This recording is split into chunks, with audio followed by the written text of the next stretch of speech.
Next question में हमें बोल रहा है कि the hybridization state of carbon in diamond graphite and acetylene are respectively. हमें 4 ऑप्शंस दे रखे हैं। हमें पूछ रहा है कि हाइब्रिडाइजेशन स्टेट बताना है हमें कार्बन का इन diamond graphite and acetylene.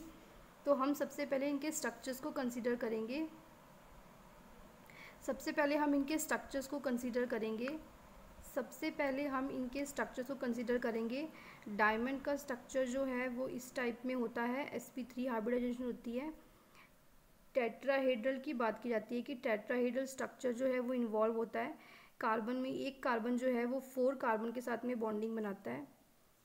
Carbon के केस में एक कार्बन जो है वो 4 कार्बन्स के साथ में बॉन्डिंग बनाता है, उसके केस में sp3 हाइब्रिडाइजेशन होती है। ग्रेफाइट के केस में इस टाइप का स्ट्रक्चर होता है। ग्रेफाइट के केस में इस टाइप का स्ट्रक्चर होता है और इसके केस में sp2 होती है, बेंजीन रिंग की फॉर्म में होता है। बेंजीन रिंग की हाइब्रिडाइजेशन हमें पता है कि sp2 होती है।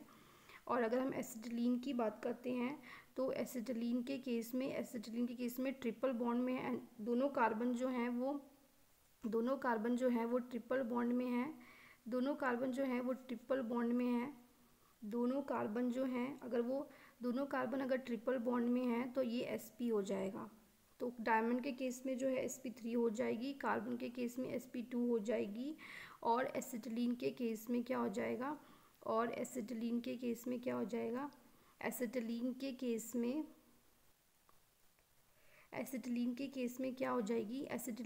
में sp हो जाएंगी। तो इस तरीके से हमारा ऑप्शन सी जो है वो राइट हो जाएगा, sp3, sp2 और sp।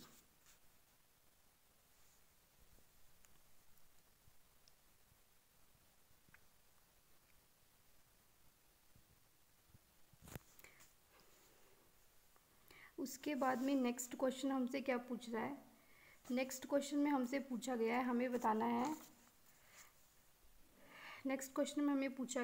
बताना है कि which of the following is correct order of repulsive interactions. हमें बताना है कि किसका जो रिपल्सिव इंट्रैक्शन जो है करेक्ट ऑर्डर शो किया हुआ है। सारे इंक्रीजिंग ऑर्डर में सिंबल पुट किए गए हैं। हमारे पास में 4 ऑप्शन दिए गए हैं। इस क्वेश्चन को सॉल्व करने का बेस्ट मेथड ये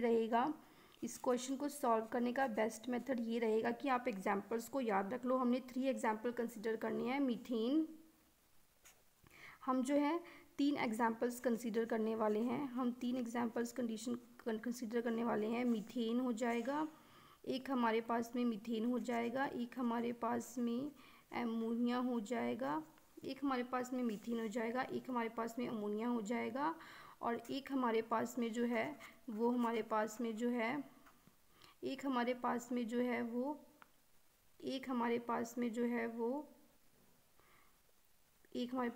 वो वाटर हो जाएगा। हाइब्रिडाइजेशन अगर देखा जाए तो तीनों की अगर हम हाइब्रिडाइजेशन निकालते हैं तो हाइब्रिडाइजेशन जो है वो तीनों की सेम रहेगी। अब बॉन्ड एंगल की बात करते हैं तो इसके केस में बॉन्ड एंगल 109 होता है, इसके केस में बॉन्ड एंगल जो है वो 107 होता है और इसके केस में बॉन्ड एंगल जो है वो 104 होता है। लोन पेयर की बात करते हैं। अमोनिया के पास में 3 हाइड्रोजन है और इसके केस में जो है 5 वैलेंस इलेक्ट्रॉन होते हैं तो एक लोन पेयर आ जाएगा। अगर हम वाटर की बात करते हैं तो वाटर के केस में 2 हाइड्रोजन है, ऑक्सीजन की पास में 6 वैलेंस इलेक्ट्रॉन होते हैं तो यहाँ पे 2 लोन पेयर आ जाएंगे। तो हम अपने लिख देते हैं कि लोन पेयर यहाँ पे 0 है, यहाँ पे 4 बॉन्ड पेयर है। इस तरीके से हम लिख देंगे लोन पेयर 1 है, बॉन्ड पेयर 3 है। और सिमिलरली हम वाटर के केस में भी लिख देंगे कि लोन पेयर 2 है और बॉन्ड पेयर जो है वो लोन पेयर जो है और बॉन्ड पेयर जो है वो 2 हो जाएंगे। उसके बाद में हम लोग देखते हैं कि हाइब्रिडाइजेशन हमने लिख दी। अब हमने ये रिलेशन याद रखना है कि बॉन्ड एंगल से पता चल रहा है कि जिसके पास में एक भी लोन पेयर नहीं है उसका बॉन्ड एंगल ज़्यादा है, इसका मैक्सिमम बॉन्ड एंगल है। तो यानी कि इसमें रिपल्सिव इंटरेक्शन जो है वो कम हो जाएगी। फिर इसके बाद इसके पास में एक लोन पेयर है और एक इसके पास में बॉन्ड पेयर है, यानी कि इसके पास में बॉन्ड एंगल कम हो गया है और इसके पास में 2 लोन पेयर है तो बॉन्ड एंगल और कम हो गया है। तो यानी कि जैसे जैसे बॉन्ड एंगल इंक्रीज होता जा रहा है जैसे जैसे बॉन्ड एंगल डिक्रीज होता जा रहा है बॉन्ड एंगल जो है वो डिक्रीज़ हो रहा है हमारा, और लोन पेयर जो है वो हमारे इंक्रीज़ हो रहे हैं। मैक्सिमम बॉन्ड एंगल है, एक भी लोन पेयर नहीं है। बॉन्ड एंगल इंक्रीज़ हो रहा है, बॉन्ड एंगल जो है वो डिक्रीज़ हो रहा है। बॉन्ड एंगल जो है हमारा, बॉन्ड एंगल जो है वो हमारा डिक्रीज़ हो रहा है।